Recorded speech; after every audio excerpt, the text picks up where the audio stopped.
Okay, so hi guys, my name is Guillermo Otero. I am a master's student doing computer science. And today we're gonna I structured my PowerPoint based on the actual paper itself more than the actual presentation. So you're probably gonna see more detail in my presentation than you would have seen in that little video. So some of the things starting off that you're going to be seeing, obviously you have to know what a partial partition is, which by definition that he shows in the paper, he says a partial partition is just a network fault that prevents at least one node from communicating with another node in the system, while a third node can communicate with both affected nodes. And that picture is that he has in his paper is like a perfect representation of that. And then something that you may not see as much, but it's also something that definitely happens, and that's something that fault tolerance techniques need to take account of. But it's also single node partial partition, which is just a partial partition that has a single node on one side of the partition, while the rest of the cluster nodes are bridge nodes or on the other side of the partition. So now let's get to the actual paper. So like he said in his to begin his presentation, modern networks are complex, and there's plenty of modern networks that have a lot of similar hardware and software and multiple data centers in between them. And the paper focused their investigation on a particular type of fault, the networking fault to be more specific, a partial network partition, which he says also disrupts the communication between some but not all nodes in a cluster. And it's really important to understand that partial partitions are fundamentally different from complete partitions. Complete partitions split a cluster into two completely disconnected sides and are well studied with known theoretical bounds, the CAP theorem, and numerous practical solutions. And as a consequence, the theoretical bounds of complete partitions do not apply to partial partitions, and fault tolerance techniques for complete partitions are not effective in handling partial partitions. So now I'm gonna show you this is how I kind of laid out my entire presentation. So the way he structures out his paper is he first goes and analyzes the partial network partitioning failures like as like a definition. Like he rounds up like 6 different, I think it's 6 or 12 different systems that have that, and see how their partial network partitioning failures are happening. And with that, so it's 51 partial networking partitioning failures out of 12 cloud systems. And for each failure, he carefully studied like he said in the presentation, the failure report, the logs, discussions between users and developers, the source code, and the code patches. And then the second section of the presentation will be on dissecting the modern fault tolerance techniques. And he looks at 8 particular popular systems, which is VoltDB, MapReduce, HBase, MongoDB, ElasticSearch, Mesos, Log Cabin, and RabbitMQ. And with all those, we study the fault tolerance techniques they employ specifically to tolerate partial partitions. And we'll go into detail in the majority of them. I think we won't talk about Log Cabin, maybe? Yeah, I think either MongoDB or Log Cabin we won't really get too much into, but basically everything else. And then finally, we'll finish off the presentation with him explaining the design of Nifty, which he says the acronym is the Network Partitioning Fault Tolerance Layer, which is, he says himself, is just a simple, generic, and transparent communication layer that can mask partial network partitions, and which their approach is simple, that he says that it just monitors the connectivity in a cluster through all-to-all heartbeating, and when it detects a partial partition, it detours the traffic around the partition through intermediate nodes, which we'll see when we get to that section. Nifty also overcomes all the shortcomings present in studied fault tolerance techniques. Okay, so to first start off, what causes partial network partitioning? And some of the main 3 causes are either connectivity losses between data centers, failure of additional links between racks, and network misconfiguration, firewall misconfiguration, network upgrades, and flaky links between switches. And for an example of switch failures, like what I just said, these cause around 40 partitions in 2 years. So yeah, so over 2 years, there was over 40 network partitions at Google, and 70% of the downtime at Microsoft was because of network partitions. Okay, so now we get to the section, now we're gonna analyze partial network partitioning failures. So you see in the table on the right, which is on the paper, it shows all the 12 systems, the cloud systems that we're working with, and it tells you the particular category that this cloud system falls on. So MongoDB is a database system, the RabbitMQ is a message sending system, HDFS is a file managing system, and so on. So he conducted a partial network study to see all of the partial network partitioning failures. And out of all of this, he's trying to understand the impact and characteristics of these failures and identify the opportunities for improving system resilience. And you see there that there's only 39 catastrophic failures out of 51 in the table. And now we're going to look at how he went about analyzing these particular failures. And like I said in this first point, these are all the actual specific categories of systems. So 2 databases, a data analysis framework, 2 file systems, 3 messaging systems, a storage system, search engine, and 2 distributed resource managers. Like I said before, selected 51 failures in the study from publicly accessible issue tracking systems. Use search tools and tracking systems to find tickets related to partial network partitioning. And they differentiated failures by their manifestation sequences. Some of the limitations to their analysis was things like limited number of tickets, the priority bias, the observer error, and what I mean by these. So for example, for the limited number of tickets, they studied all 51 tickets that were found, and from a statistical inference, they found that 30 samples can sufficiently represent the entire population. So if we assume that the tickets we found represent a random sample of partial network partitioning failures, the central limit theorem predicts that our analysis of 51 tickets has a 13% margin of error at a 95% confidence level. So they thought that to increase the confidence in their findings, they would only report findings that apply to at least 2/3 of the study failures, and 1/3 of their findings applied to all failures.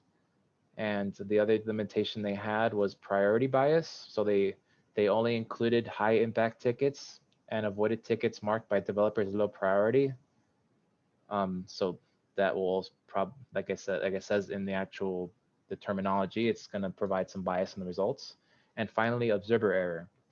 So in order to reduce the chance of the observer errors, they had 2 team members study every failure report using the same classification methodology. Then they would discuss the failure in a group meeting before reaching a verdict. So it is possible with different set of eyes looking at the failures that there could be an error going on. Okay, so this is what they found. So one of the findings they found is that over 75% of the study failures had a catastrophic impact. And to define what a failure is, or a catastrophic failure, would be if it leads to a system crash or violates the system's guarantees. Failures that reduce availability or degrade performance are not considered catastrophic, is one thing to think about. Also, most of the study failures are silent, which means that the user is not informed about their occurrence. Another finding was that the leader election, configuration change, and replication protocol are mechanisms most vulnerable to partial network partitioning. So let me break that down. So a leader election is simply just a mechanism that's most vulnerable to partial network partitions. These failures lead to electing two leaders, one at each side of the partition. So you can see how that may be a problem. Also, the most failures, over 61%, did not require client access or require that only clients access one side of the partition, which is pretty interesting actually.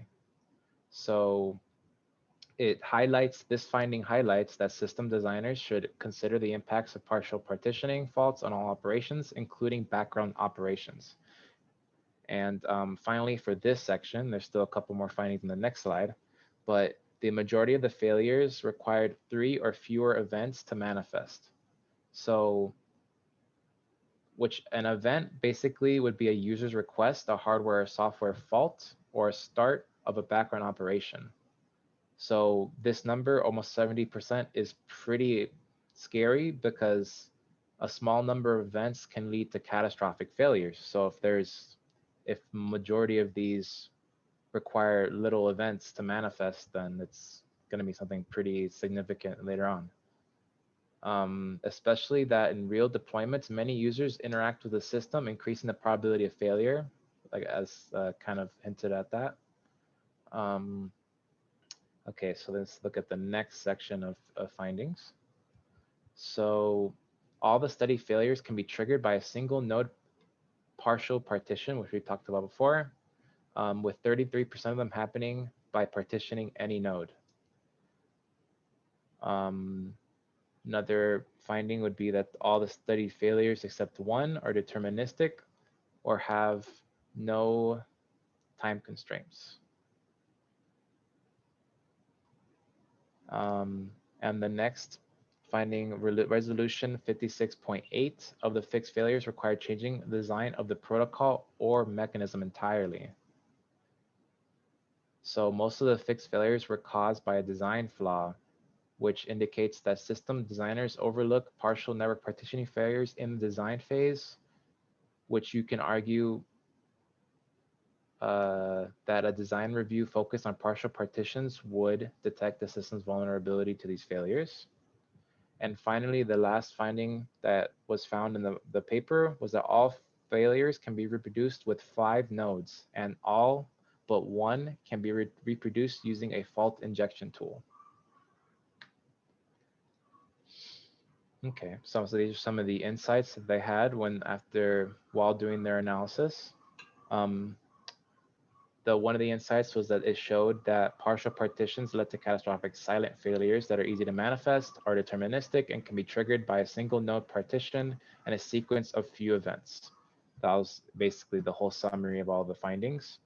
And with these insights, they sort of made a baseline on what they thought would be the best way to improve these systems to fight partial partitions. The first thing would be improving testing, which would reveal a majority of the study failures.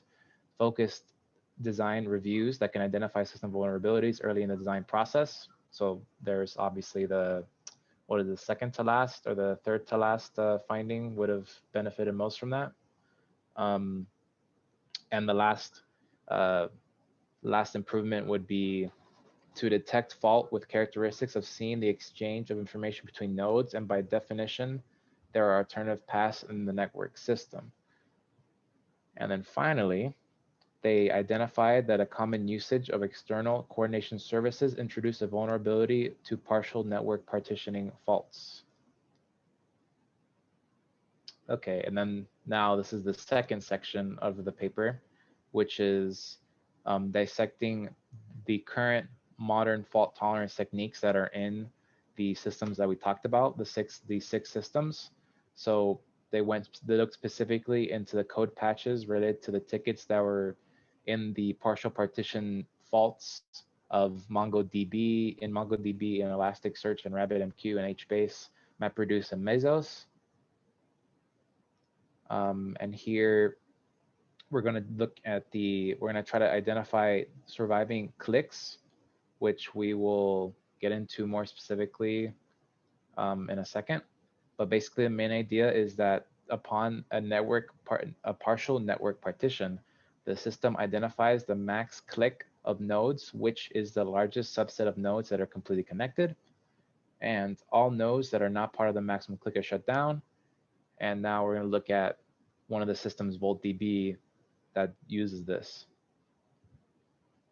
Okay, so VoltDB is a replicated relational database system, which is, it follows the properties of ACID. So it's atomic, consistent, isolated, and durable. And I could get into details of what ACID means as an acronym.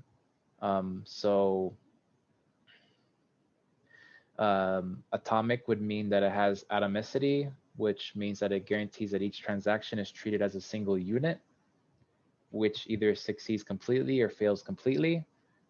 Consistency ensures that a transaction can only bring the database from one valid state to another, maintaining database invariance. Any data written to the database must be valid according to all defined rules, including constraints, cascades, triggers, and any combination thereof. Isolated, so transactions are often executed concurrently. Isolation ensures that concurrent execution of transactions leaves the database in the same state that would have been obtained if the transaction were executed sequentially. And finally, durability, which guarantees that once a transaction has been committed, it will remain committed even if the case of a system failure, which usually means that completed transactions are recorded in non-volatile memory. Excuse me, drink some water. So this VoltDB implementation, it follows a peer-to-peer approach to implement the technique.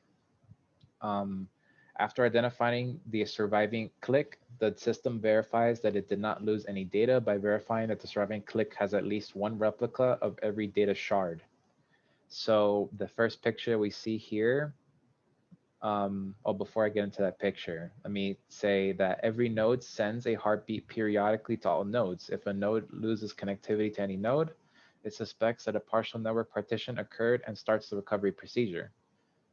Recovery procedure has two phases. First, we have the node that detects the failure communicate to a list of nearby nodes. In the second phase, every node independently then combines the information from the other nodes into a graph representing the cluster connectivity. Each node analyzes this graph and it detects the max completely connected clique of nodes, and every node that finds that it's not part of the surviving clique shuts itself down. So now, with this first picture, it shows an example of what a partial partition would do between these 1, 2, 3, 4, 5, 6 nodes. And in this one in particular, there is a disruption of communication between nodes 2, 3, 4 on one side and nodes 5, 6 on the other, where nodes 5 and 6 were not part of the clique and will shut down because of that. Yeah, so basically the gray nodes are the ones that are shut down and the other ones are not. And for some of the shortcomings of VoltDB, there's some that happen when using the technique, is that it unnecessarily shuts down up to half of the cluster nodes, reducing the system's performance and fault tolerance. Next one of the shortcomings is that the approach causes a complete cluster shutdown if the surviving clique is missing a single data shard. So for this next picture I have of this chart is just a graph of the probability of a VoltDB cluster shutdown, where the x-axis is the number of shutdown nodes and the y-axis is the probability of shutdown, with showing the different lines representing the cluster sizes. And what else?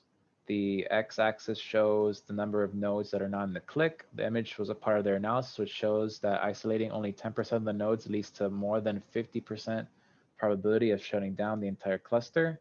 And isolating only 20% of the nodes leads to a staggering 90% chance of complete cluster shutdown, which is pretty interesting.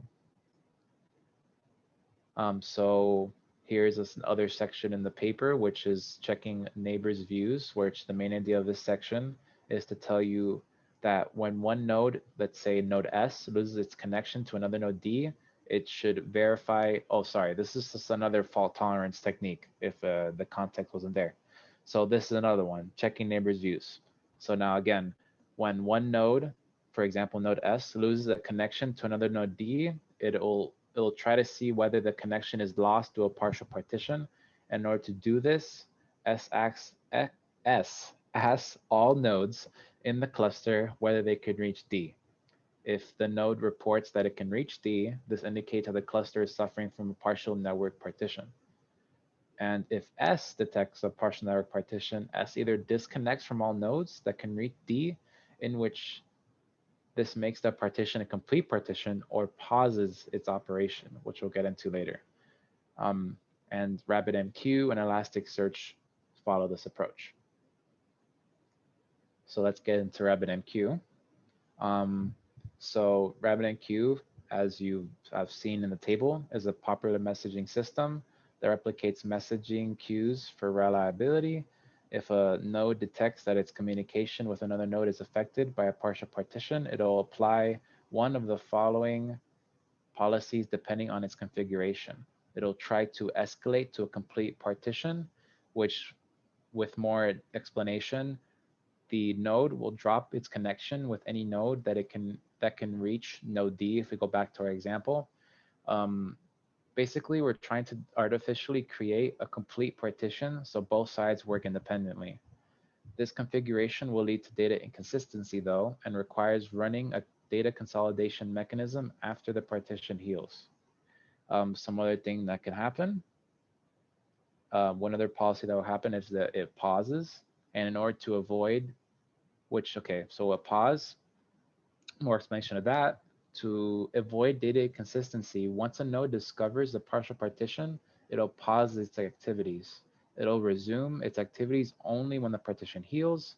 The result of this policy is that a subset of nodes will continue to operate. This subset will be completely connected and will run without sacrificing data consistency. And the last policy that will happen is a pause if the anchor nodes are unreachable. So RabbitMQ's configuration can specify a subset of nodes to act as anchor nodes. If the node cannot reach any of the anchor nodes, it pauses. This could lead to a creation of multiple complete partitions if the anchor nodes become partially partitioned. That was a mouthful. This may lead to pausing all nodes if all the anchor nodes are isolated. So for this one, some of the shortcomings are that changing a partial partition to a complete partition could lead to multiple inconsistent copies of data, which is policies 1 and 3. That's what they do.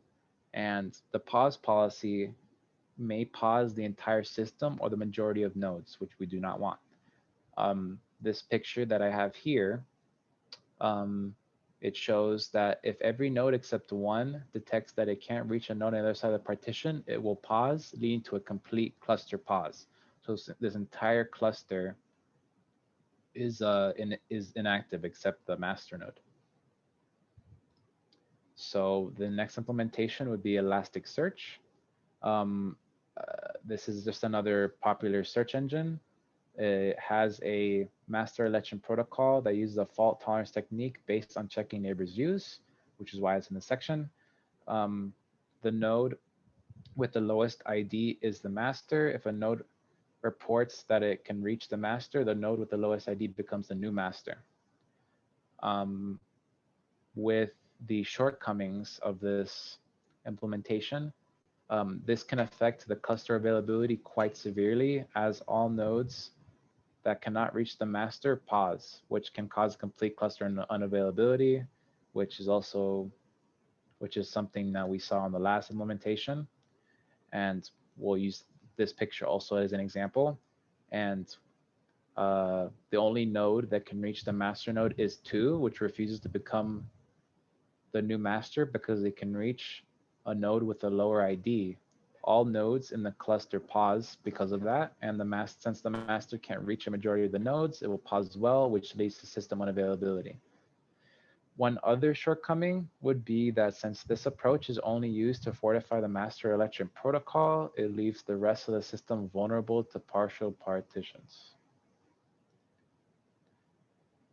Okay, so one of the last modern fault tolerance techniques would be failure verification, which in detail is just if a node, for example, if we go back to saying node S, if node S receives a notification from another node that a third node has failed, node D we say, node S verifies first that it can't reach D before taking any fault tolerant steps.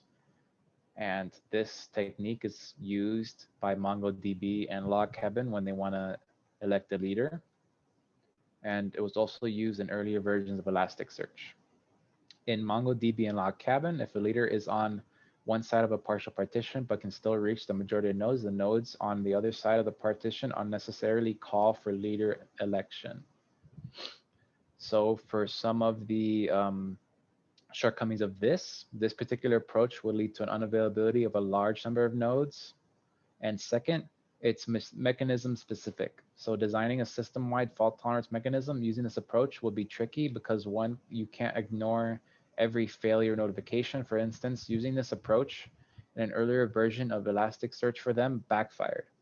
So during data migration from a primary replica of a shard to a secondary replica, if a partial partition isolates the primary replica from the secondary replica, while both are reachable from the master node, the primary requests a new secondary replica. Because the master can reach the secondary replica, it ignores the failure report, which leads to unavailability of the affected shard. Okay, so one more thing. Actually, the second to last thing was the failure verification, but this one, neutralizing partition nodes. So one challenge related to handling partial network partitions is that nodes may update a shared state that is reachable from both sides of the partition, leading to data loss and inconsistency. To avoid this problem, this approach attempts to neutralize one side of the partition. The neutralization method is implementation specific, and HBase, MapReduce, and Mesos use this approach. And now we look at the HBase implementation and the MapReduce implementation. So for HBase, the data shards are managed by a node in HBase, but are stored in the filing system. If the HBase leader can't reach one of the HBase nodes, it'll neutralize that node by renaming the shard's directory in the file system. Renaming a shard's directory, will effectively prohibit the old HBase node from making further changes to the shard, and the leader will then assign shards of that node to a new HBase node. Now for MapReduce, a manager node assigns tasks to an app master, which is its own set of nodes. And if the app manager can't reach app master, it will reschedule the task assigned to the app master to a new app master, which can result with two app masters working on the same task, leading to data corruption. So the solution that is made here is that when an app master finishes a task, it'll write a completion record to a log in the filing system, and before an app master executes a new task, it'll look at the shared log for a completion record. If it finds one, it doesn't re-execute that particular task. And now finally, the Mesos implementation of neutralizing partition nodes. So a master node assigns tasks to worker nodes. A zookeeper instance selects the master node. The master then sends periodic heartbeats to workers. If a partial partition isolates a worker node from the master, it'll pause operations. If a master detects that one of the workers is unavailable, it'll mark the task that were running on the unreachable worker as lost and reschedules them onto new workers. This will possibly lead to double execution of a task, and this picture shows that the worst case scenario could be in which the partial partition isolates the master and its backup from all the workers, which would lead to complete cluster unavailability, which is what we've seen before. So in total, of all of those three systems, some of the shortcomings are that it's just not practical because it's too specific to a certain protocol implementation. So And more specifically, for Mesos, HBase, and MapReduce, they use this approach for different mechanisms. So if we wanted to use this approach for general fault-tolerant situations, someone would have to do a lot of work by themselves to design a fault tolerance technique for every mechanism in the system and understand the interaction between these mechanisms. Again, another shortcoming would be that it leaves a node on one side of the partition idle, which reduces some system performance and cluster availability.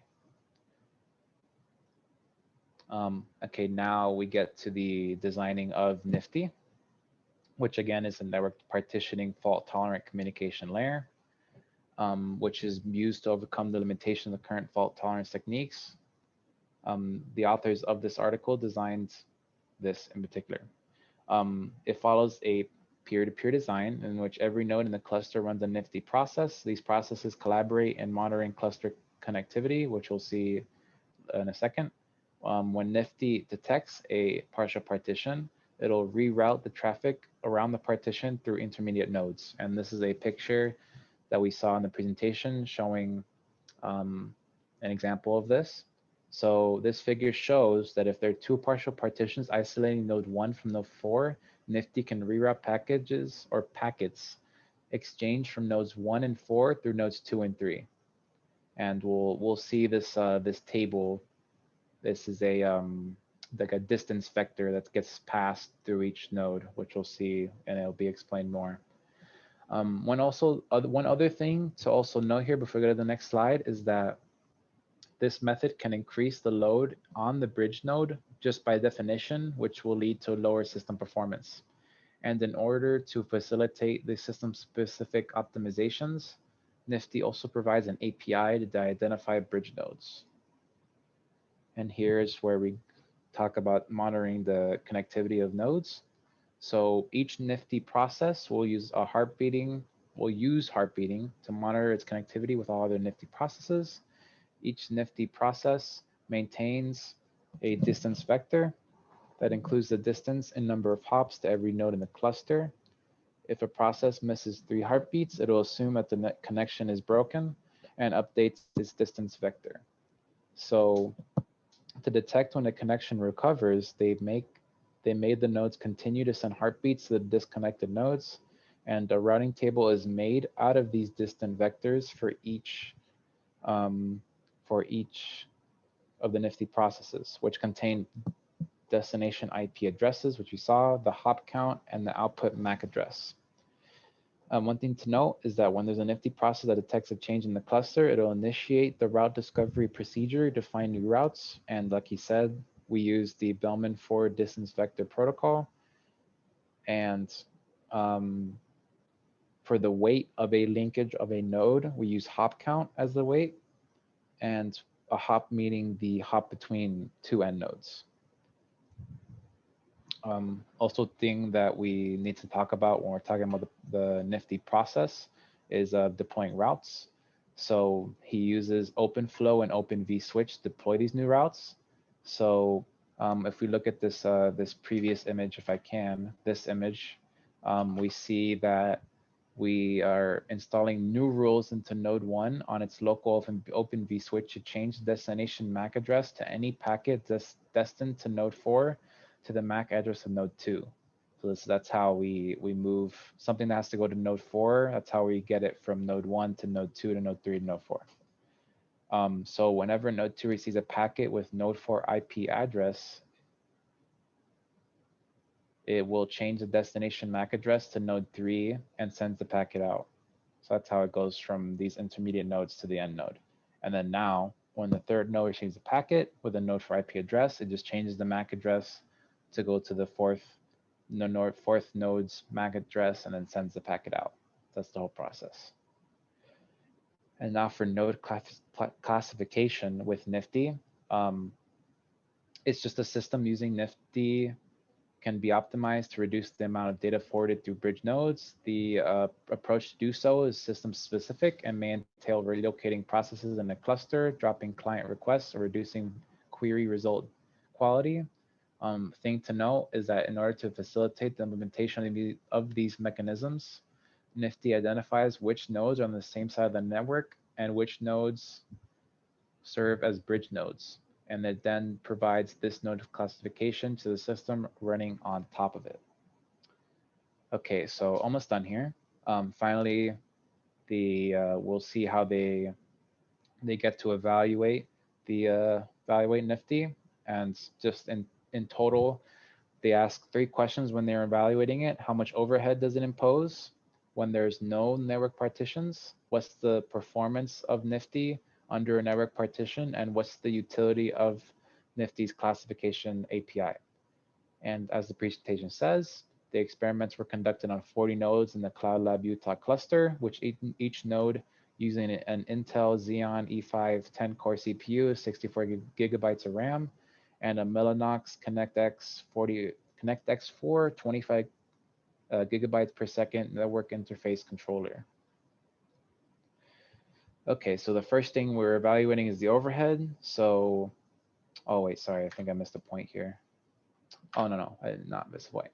So in order to evaluate Nifty's overhead, we're going to measure the impact on the performance of a synthetic benchmark using iPerf, and which is just a tool for network performance measurement and tuning, and use 6 data-centric systems as an example. So these 6 being HDFS, which the filing system, Kafka, ActiveMQ, MongoDB, and VoltDB, and RabbitMQ.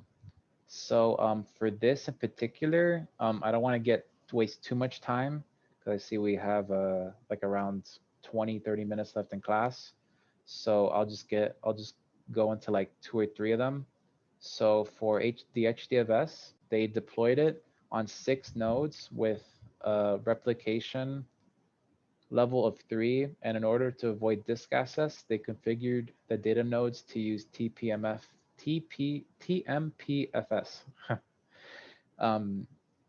They use the HDFS standard benchmark, which is test df-sio, and the benchmark reads and writes 1 gigabyte files. For Kafka, they deployed Kafka on 5 nodes and distributed the queues among nodes to balance the load, where each message is replicated on 3 nodes. And they used the Kafka's benchmarking tool to generate load on the system. The experiments used a set of producers and consumers. Each producer sends messages to a dedicated queue, and each queue has 1 consumer. And finally, we'll look at MongoDB. So they deployed MongoDB on 6 nodes, 1 config server, and 5 mongod nodes, and with a replication level of 3. So they discussed their results with the Yahoo benchmark workload with a uniform distribution, and they used over 10 million records, and the rest of they had another example of a Yahoo benchmark that showed around similar results. And of course, the picture that you see here is the throughput and the average latency of each system without the partial network partition. And it shows that the Nifty, like he said, doesn't add noticeable overhead. And for all the systems, the curves almost completely overlap. This is because the processes that Nifty have exchange a negligible number of packets. So for example, each process sends a single UDP heartbeat packet every 200 milliseconds to other nodes in the system. Because of this, the largest deployment of 9 nodes, each node sends only 40 packets every second. Okay, so for handling partitions, this is how it's being evaluated. To demonstrate that, we had to, of course, see its performance of Nifty's performance with these 6 systems under an actual fault this time. So yeah, so each system was then deployed on odd number of replicas.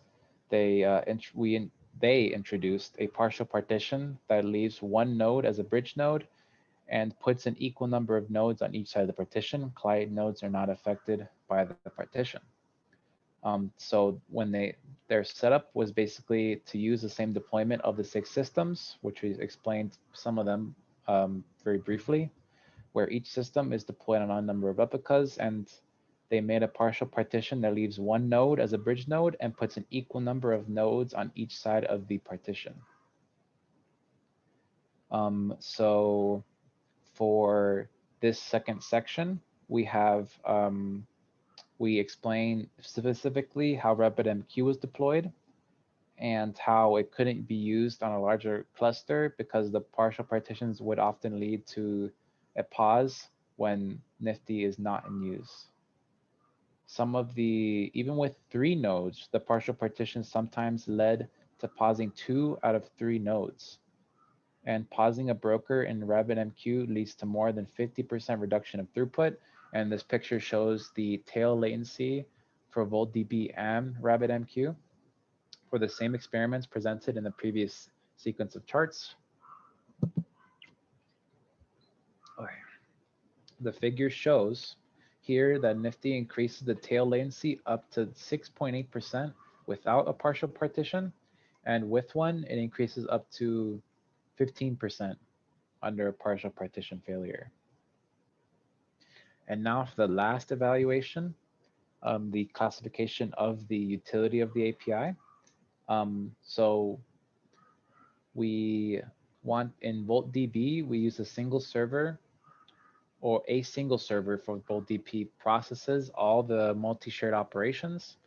The MPI divides the multi-shard query to subqueries and such that each subquery will target a single shard. So the MPI would then forward each subquery to a shard leader, which will then gather the intermediate results and performs final query processing. And then after that, it'll send the results to the client.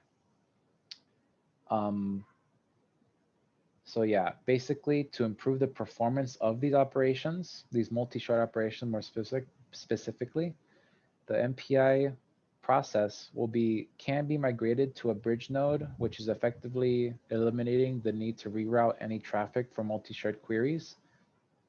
And then we see that they modified VoltDB to use Nifty's API to identify bridge nodes and migrate the MPI to a bridge node. And in order to evaluate the optimization's effectiveness, we see that they tried to evaluate the effect of the MPI's location on system performance. And one thing to note is that they restricted clients to contacting VoltDB nodes on one side of the partition and compare the system performance of 3 MPI placements on client sides of the partition, on the bridge node, and on the side opposite of the clients. So the bridge placement represents the optimization. And then this picture is showing the throughput and the average latency of those 3 MPI placements. During a partial partition fault, placing the MPI on a bridge node would decrease the latency up to 11% and improves the throughput by 11% compared to client and opposite side placements. Placing the MPI on a bridge node would reduce the number of hops the joint query must make before the MPI accumulates all the results and sends the query reply. Furthermore, bridge placement achieves throughput and latency within 4% of the VoltDB's performance when there's no partition. Finally, one more thing to say is that they measured the amount of data forwarded through the bridge nodes for each of these configurations. Placing the MPI on the bridge node would impose the least overhead is what they found.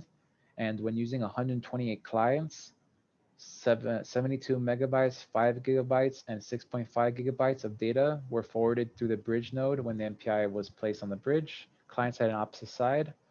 The opposite side would then reroute more data than the client side placed, and the client node requests and the results were also rerouted through the bridge node.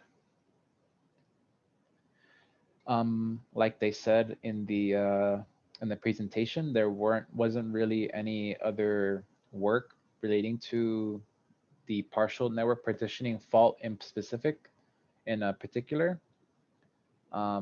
There was a number of previous efforts that analyzed failures in distributed systems, including characterizing specific component failures and characterizing failures in a specific domain. such as HPC, IaaS clouds, data mining services, hosting services, data intensive systems, cloud systems, all of those.